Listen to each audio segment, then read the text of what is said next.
Portraits for No One.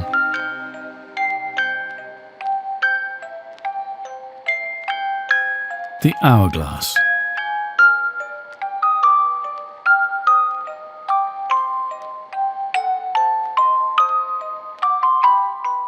In hometown, things often began with a sound no one could quite place.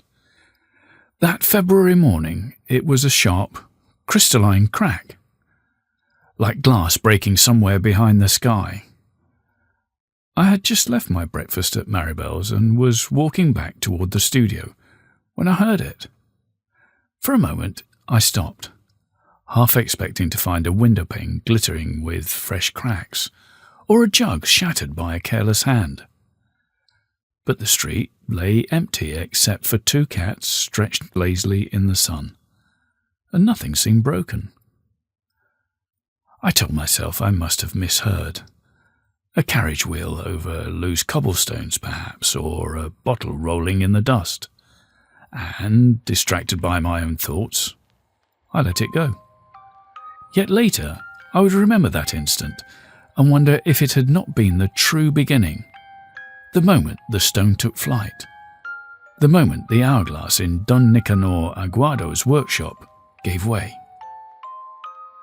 That morning, the tall window of Don Nicanor's workshop stood open for the first time in months. He had thrown it wide to let the crisp breeze from the plaza chase away the dampness that had gathered inside during long winter nights. Through this open window, a stone came flying, as though flung from an unseen hand.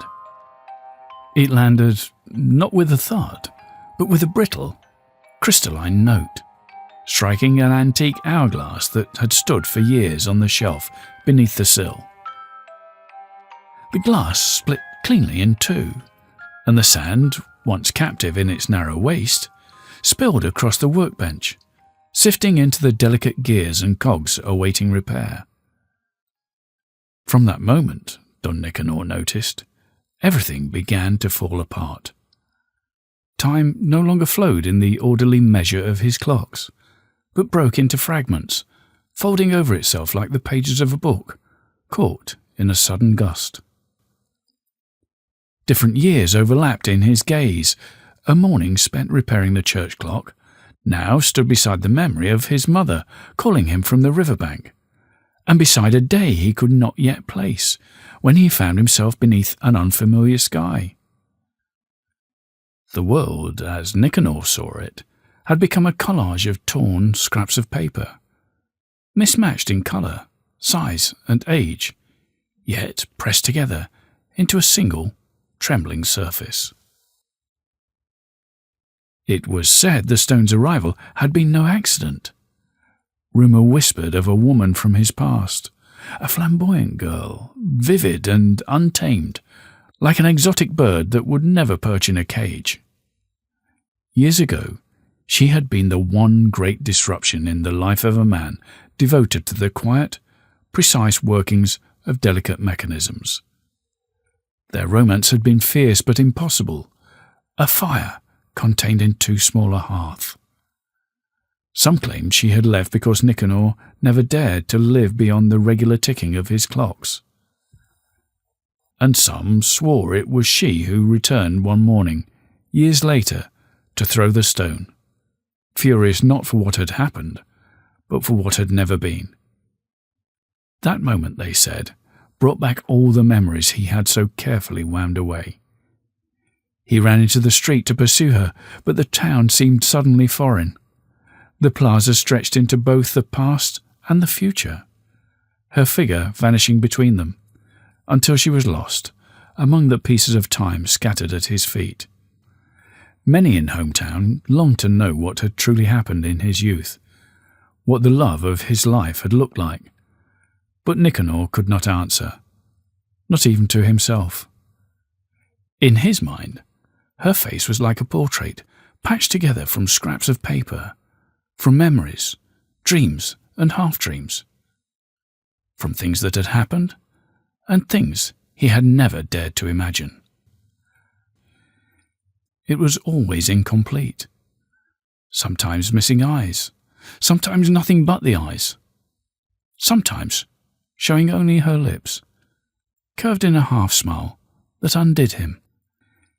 Sometimes the pale, white slope of her shoulder, sometimes the loosened strand of hair that once fell against her neck.